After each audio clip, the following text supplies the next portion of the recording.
Good day, everyone. I'm Sheila Amatadi. I'm the Municipal Youth Development Officer of Maramag Bukidnon, Philippines.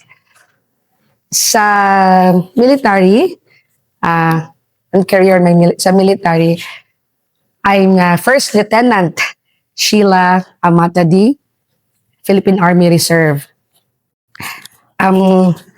Sa civilian ko po na, kasi Tagalog pa. Sa civilian ko po na work is yung function ko po is umiikot sa youth development program kung saan lahat ng mga magagandang programa para sa ating mga kabataan ang ating tinututukan. So bago tayo magdiretso doon sa yun munang bago ako naging reservist. So way back the time with Colonel Fabic, siya yung battalion commander ng 8th IB dati. So dito kami nagsimula ng partnership. Doon po ako nagkaroon ng first partnership with the Philippine Army and the Youth Development Office. So doon na-invite po ako dito, na-notice ko po na marami tayong mga FRs na mga young people. So tinanong ko siya kung ano yung mga interventions na naibibigay sa ating mga kabataan na mga friend rescued. So, doon po pumasok yung programa ko. Nag-initiate po tayo ng mga livelihood trainings. Ayan, mga symposium. Meron na po tayong napag-graduate ng mga dating FRs sa TESDA. So, mula po noon, may mga ibang mga NGOs na kailangan nila ng mga recipient for projects. Dito po tayo nagko-coordinate sa ating Philippine Army. So mula po noon, they invited me, they introduced the RESCOM, Reserve Command, na I can be officially part of the organization sa Reserve Command. And during that time po, it was Lieutenant Colonel Mark Lester Cabunok. Siya po yung director ng Community Defense Center ng 1003rd sa Bukidnon. And sila po yung nagtulungan at inilungan po nila ako na ma-process lahat yung mga requirements. And fast forward, noong 2021 po, dumating po yung order ko ng First Lieutenant. Ayan po. Kahit po wala ako sa organization, yung partnership po natin sa Philippine Army sa pagbibigay ng tulong, serbisyo sa ating sa community, patuloy pa rin po. As a matter of fact, we had yung launching po ng KKDOT, which is Kabataan Kontra Droga at Terorismo, kung saan kasama po natin sa kampanya ang ating mga kapulisan sa kampanya sa illegal drugs and ang ating pong Philippine Army sa Kabataan Kontra Terorismo. So, dahil po sa posisyon ko sa munisipyo bilang Municipal Youth Development Officer, na-institutionalize po natin yung programa hanggang sa barangay level. So, lahat po ng activity ng ating mga kabataan, kasama ko po ang ating kasundaluhan. Ito po ay malaking tulong para sa ating organization na ma-increase yung awareness ng ating mga kabataan tungkol sa kontra-terorismo.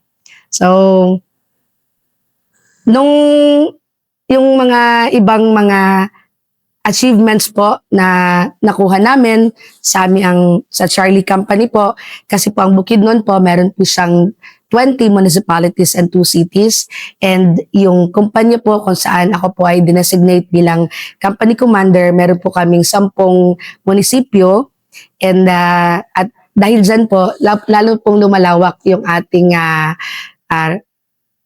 linkages or mga connections, networks on different local chief executives at saka mga young people kung saan kung meron silang mga activities doon, na-integrate na natin yung programa natin. So hindi lang po sa kasundaluhan, sa kanilang kampanya against terrorism, dinadagdag na po namin yung kampanya namin to increase awareness doon kung paano maging reservist. At saka, yun pong bigay ng advocacy on ROTC para po maramdaman ng ating mga kabataan na yung ROTC, hindi lang po sila yung tipong mandated lang sa kanila, nandun sila. Dapat maramdaman nila po na nandyan sila para siyempre ma-instill sa kanila yung pagiging makabayan, no, at makabansa. Ito po yung reason, yung mga add-on po na mga natanggap ko bilang reservist, yung mga skills training, isa po tayo sa nabibigyan ng opportunity na matuto. So yan po yung tinatanong sa akin, ba't ka nag-reserve? Bakit ka pumasok dyan? Wala namang sweldo yan. Yes, totoo po, walang sweldo. Voluntaryo po akong pumasok bilang reservist dahil gusto ko pong magserbisyo sa komunidad. Gusto ko pong i-share kung ano pong meron na talent or kapasidad na meron ako. Doon po talaga nagsimula. Ano yung pwede kong maibigay sa komunidad? Ayun po, yung makukuha ko po sa bilang reservist, mga add-on na po yun. So, first is, syempre, sabi nila, pag mamatay daw yung reservist, meron kami funeral honor and it's bonus. But above all, yun pong leadership training na naibibigay sa akin. Hindi nyo po makukuha yun kung hindi po kayo reservist. So, ako po ay nabigyan ng an opportunity to travel to Toronto, Canada.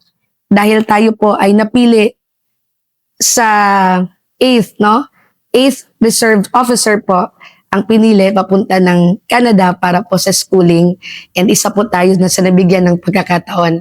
And dahil doon, I am so grateful.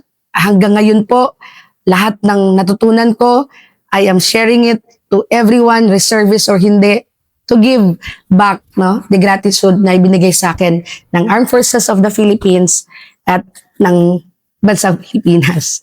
And aside from that, meron po tayong mga skills training.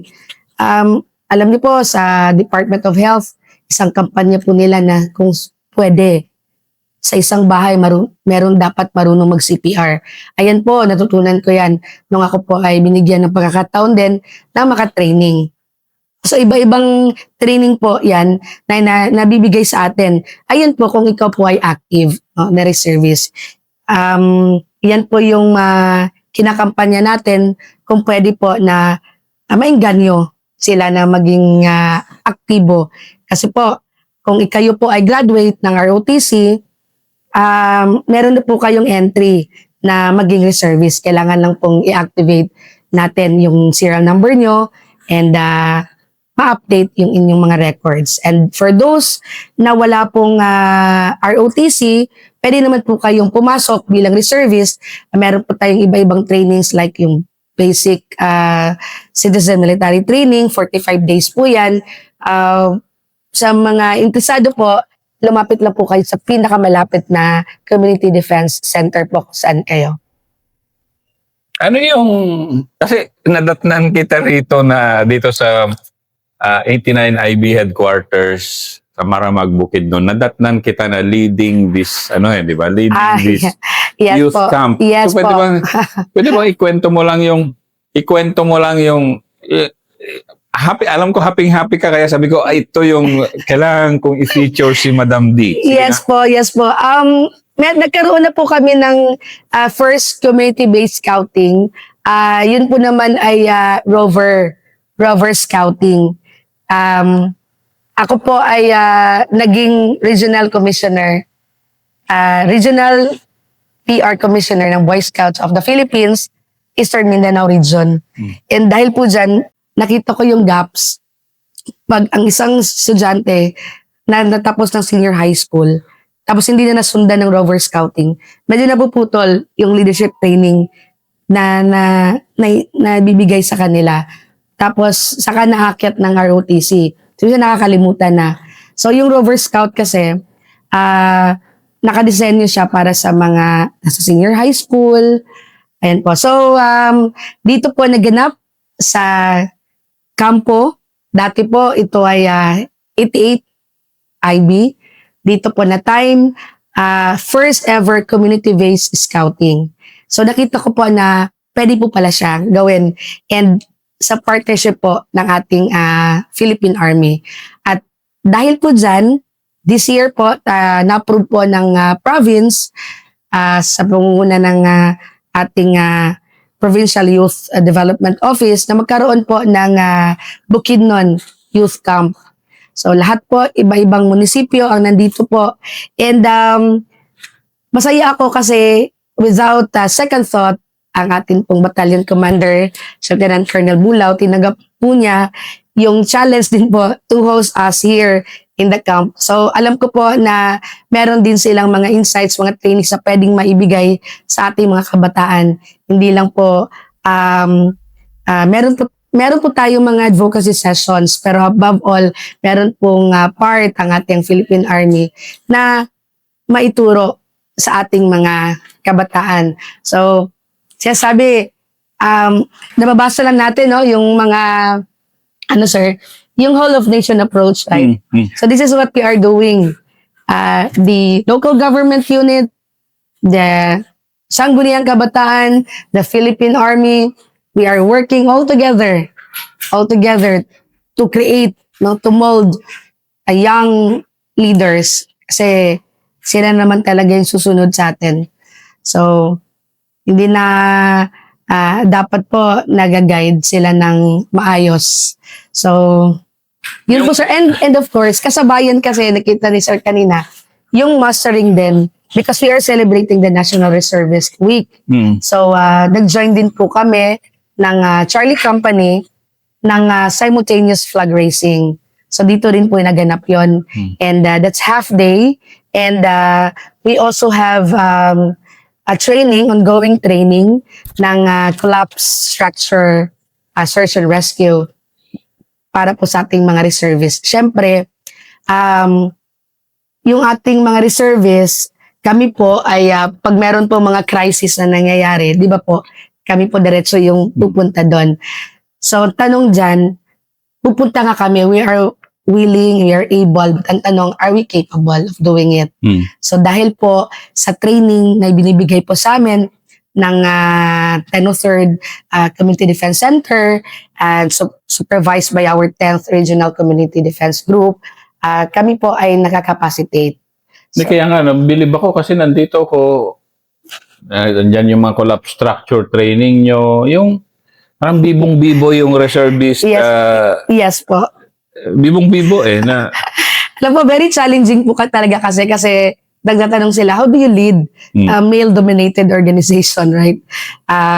Pero para sa akin, yung leadership strategy na ginamit ko is paano ko lang din in-handle yung youth volunteers. Kasi po yung atin po mga reservists are also volunteers. Yung mga tao mo pala lahat to kanina? Yes po. Okay. So, male nga, maraming male. Maraming yes male. Po, yes po. So, again, voluntaryo po, di ba? So, paano mo may ignite yung kanilang audacity to serve kung syempre yung nag-lead sa kanila, lalam niya, right? So, yung medyo, hindi snappy. So, dapat it on the takes go time. ka parate, no? It takes Always, time. yeah. Kaya ako, parati kong sinasabi na, grateful ako sa designation na ibinigay sa akin. I don't see it as a problem na ikaw, when I asked and I received the order, sabi ko, of course, I can. Diba? Siyempre, naniniwala ko sa sarili ko kasi at first, dapat naniniwala ka sa sarili mo na kaya mo. And I educate myself. Hindi naman ako tubong talagang military, right? But when you're handling people, you need to be kailangan mong i-emphasize yung nararamdaman nila. So ako as nag-lead sa kanila, yung welfare nila parati yung priority ko, which yun na nga po, sila willing to go kung merong mga crisis, yung safety lang din nila yung concern ko. So, paano ko sila sasabak kung hindi sila capacitated? That is why, pag may mga trainings, talagang, on the go ako na dito recipient yung Charlie Company para lahat sila capacitated. May So, talaga. I mean, napabilib ako kasi hindi, lalo na ngayon, nandito kayo sa 89th and merong unit kasi na Yes po. that's, Malaking tulong po talaga, sir. Kasi yung headquarters, sir, nasa brigade sila. Yung Alpha naman po, nandun sila sa area nila is Impasugong, which nakabisit po ba kayo ng 8IB? actually, dati kasing 8IB to. Okay. Nandun po sila sa Impasugong. And then Bravo naman po, nasa Valencia City. So wala silang kampo, pero marami namang mga companies na involved din. And then, luckily here in Maramag, we have the 89IB. So, wala talagang ibang place talaga, very good place for us to na mag-mastering dito talaga sa loob ng 89 para at least yung may mga regular, may na-integrate sa amin, natuturo sa amin. Kasi kung maghaharap kami, same lang kami, di ba po? Yung patch lang yung iba. Kaya at least yun yung challenge sa mga kakasama ko na pag pumasok tayo ng kampo ng 89IB, we need to act like them. So, bawal yung mga hindi snappy dito, no? So, parang learning na rin, sir. Learning by doing. Of course. And it takes time. Kasi Yes, siyempre, for us kasi it's a lifestyle Yes, na yung ganitong mundo. Pero kayo kasi hindi naman araw-araw kayo Yes, uniform. Kaya Yes, it po. takes time. Yeah. Pero parang what's important kasi is the energy you put into Yes, what you yes. do. And kaya ako doon na-amaze sa'yo kasi umaga-umaga nandito ako. Yes po. Gumagalaw na lahat. Yes po. And isa po tayo sa sir, yung meron po tayong mutual agreement, memorandum of agreement sa local government unit of Maramag na pag meron po sila mga trainings na naibibigay sa amin, tapos in return po, pag meron ding kailangan nila ng tulong, kami po yung diretso na extra manpower po nila. Yun ang maganda. Opo. Kasi di ba parang sa mandate sa amin, yun na nga po sa sinabi ko kanina, syempre, nandun kami dapat. No? So, hindi po ako nahiya na ibenta parati kami. You know what? I have this mantra kasi sir, when you do good, you have to tell people. Right? That is what I am doing. I am telling you what we are capable of doing. So, when you do good, you have to tell people. But when you're doing great, people will talk about you. So, dahil dyan, pag meron na kaming mga invitations, kailangan natin yung service ng Charlie Company. Kasi kailangan namin ng tulong for our balik eskwela, brigada eskwela. Alam mo yon sir? So, parang... Buti naman yung mga company members mo. Sige nga, company mates ang tawag kasi dyan. Pero, buti, sila, equally motivated. Yes. Kasi kung dati kasi na hindi sila masyadong nare-recognize, sir. Kasi yun lang talaga yung kulang kasi dapat po talaga siyang kasi hindi naman talaga din lahat alam kung ano yung sa reservist, ano yung kampanya na meron din kami, no? So kaya nga sabi ko, pag hindi nyo alam, kailangan ko siyang ibenta. Sa lahat ng mga municipal peace and order council meetings, nag-visit ako para maka-build tayo ng relationship, partnership sa ating mga local chief executive. Kasi po, above all, the funds, malaking tulong po kung galing sa LGU. Kasi invite nila kami for crowd control, for mga flood rescue operation. So, syempre, kailangan ng pagkain ng tropa, kailangan ng security equipment, which as of now, we don't have on our own kasi wala naman kaming pondo talaga per company. So, but it doesn't mean that wala kang pwedeng magawa. You just need to build connections and coordinations. Wala kaming gamit. So, why do we, mag-ask kami sa nearest na LDRMO namin. So, everything talagang kayang gawin ng paraan, sir, kung gustuhin lang talaga. So, yung mga kasamahan ko, masyado din silang agresibo kasi every now and then, isa kami sa company na maraming warm bodies talaga na yung iba Na din nandyan lang. Kasi ang difference nyo kasi is kami, katulad ko, ako yung commander ngayon ng Scout Ranger Regiment Standby Reserve. So, all of us are retirees Scout Rangers. Pero kami, dumaan na kasi sa, decade. I mean, we served before. Pero kami nung nasa, kami ang nasa likod ng Ready Reserve na Yes, katulad nyo. So, kayo naman na Ready Reserve, kayo yung in support sa eventually sa regular forces Yes, katulad po. ng 89.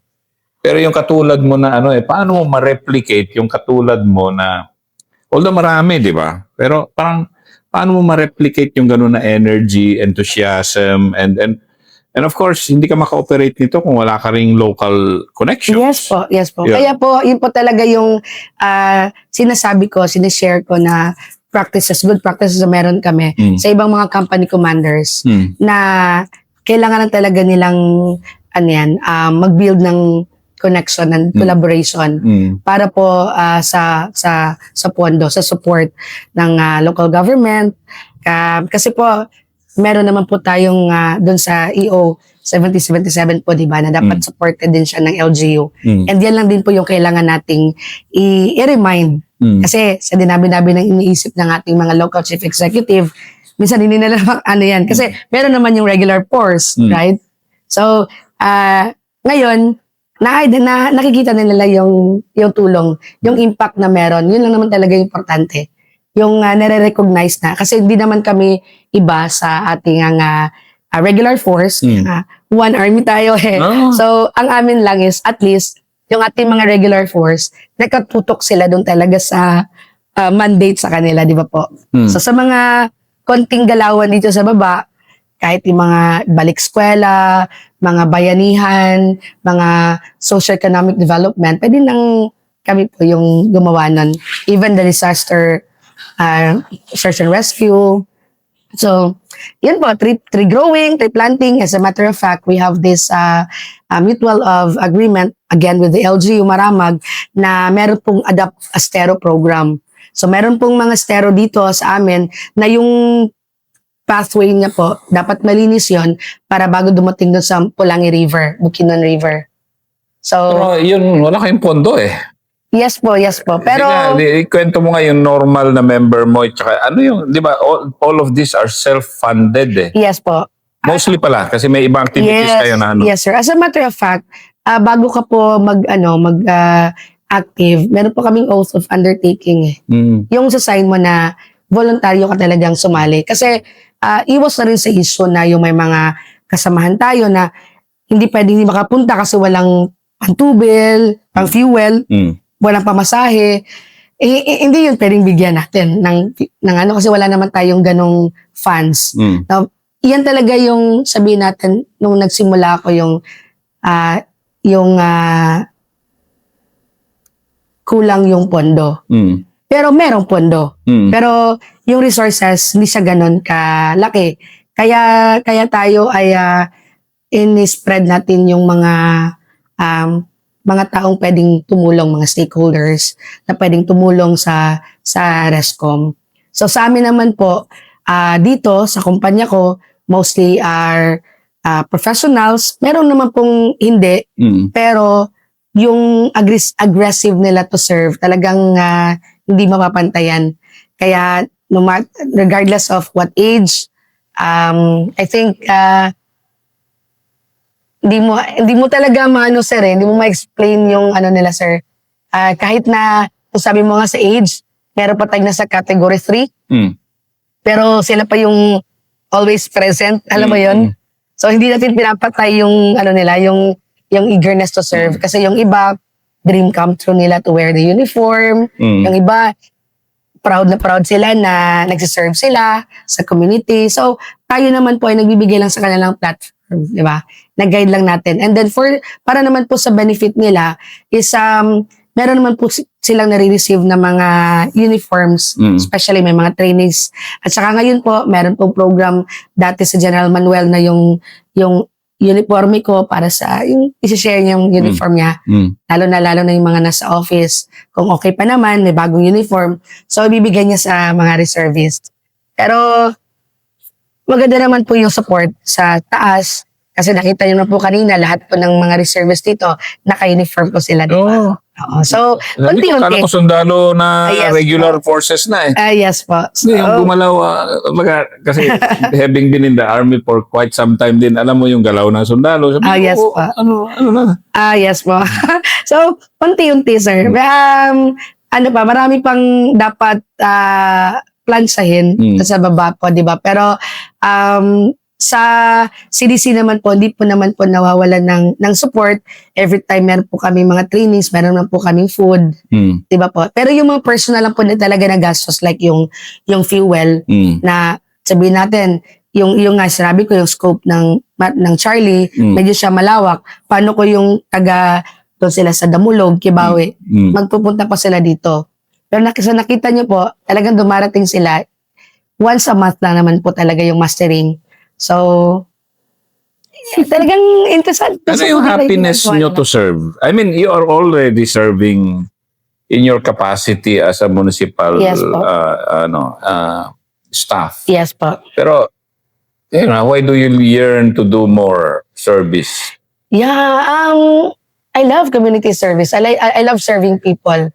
I like seeing them happy na kung saan naka-uniform kami, na-feel sila safe kami. Di ba? Pati yung naging bahagi ka po ng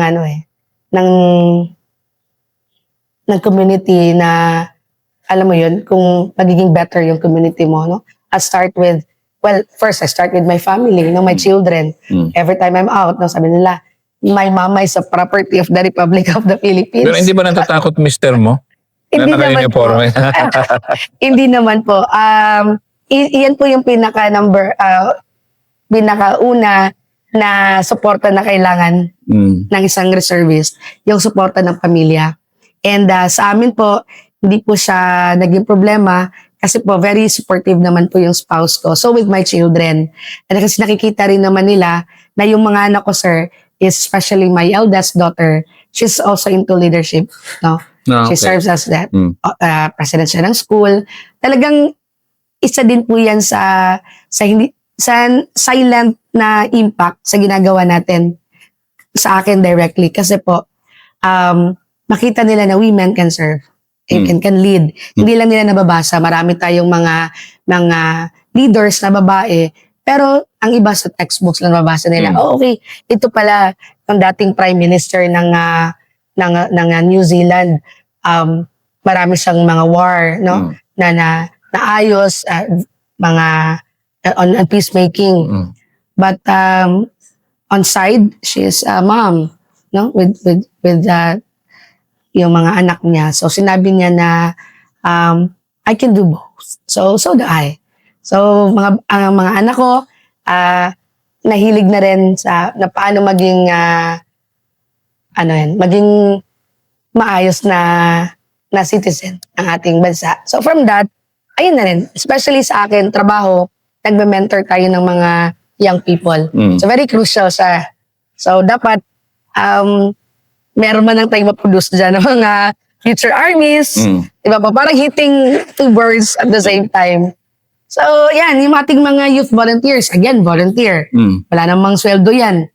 Pero talagang, kung hindi talaga may underestimate yung power, yung energy ng ating mga kabataan. So, ganun din po yung mga reservists. Bigyan lang natin sila ng pagkakataon to serve and the platform to serve. And then, that's it. Naniniwala pa rin po talaga ako sa yung transformational leadership. Yan po kasi yung natutunan ko when I was in South Korea. Yung in-invite po tayo doon to share our best practices doon sa youth sector. Na kung merong hindi aktibo na kabataan, hindi ako nagsisettle doon, di ba? Mas bigyan natin ng big picture, yung positive impact doon sa mga nandito. Sabihin natin, dami-daming bata noon, maraming youth ang bukid noon. Tapos, ito lang yung dumating, di ba? Pero, hindi ako dyan nag-focus. Doon ako sa nandito. Kasi anin ko naman yung 1,000. Kung isa lang dyan yung tesado, right? Diba? So, ako po, naniniwala ko sa, ano yan, our youth is the hope. So, tayo po ay part ng pag-mold sa kanila. So, we need to be, ano yan, paritilihin natin yung ating mga advokasya. I started with on reproductive health, more on teenage pregnancy, HIV, mental health, hanggang lumawak ng lumawak. And hanggang dumating na ng youth on terrorism, right? Pero iba-iba na yung napuntahan. But above all is the community, ano pa rin, yung ating mission is mapabuti yung ating community. So, community hanggang, who knows, tumakbo na yung mga iba dyan, lalawak na yan, yung naturuan mo, pupunta ng ibang bansa, ibang bayan, and then na-touch mo yung nakabigay ka ng impact sa kanila na sila na naman. Kasi hindi ko naman kayang kung sa Visayas or duphanin mo tanan, no? Or lahat sa shoulder mo. So, you need someone. So, being a good leader, you create another good leader. And I believe meron na tayong mga na-create na good leader. And that's the legacy that may iwan ko sa ating mga kabataan. Congratulations, Lieutenant Sheila D., Thank you po. Commanding Officer of the Charlie Company ng 1003rd 1003rd. Ready Reserve Infantry Battalion. So bago mo ko matapos, sir, maraming salamat po sa lahat ng naging parte ng aking journey. Paano po ako nakarating sa ngayon. Kayo po ay nag-guide at nagpamulat sa aking mas lumawak yung na-deepen yung aking audacity to serve sa ating komunidad. So maraming salamat po. Thank you.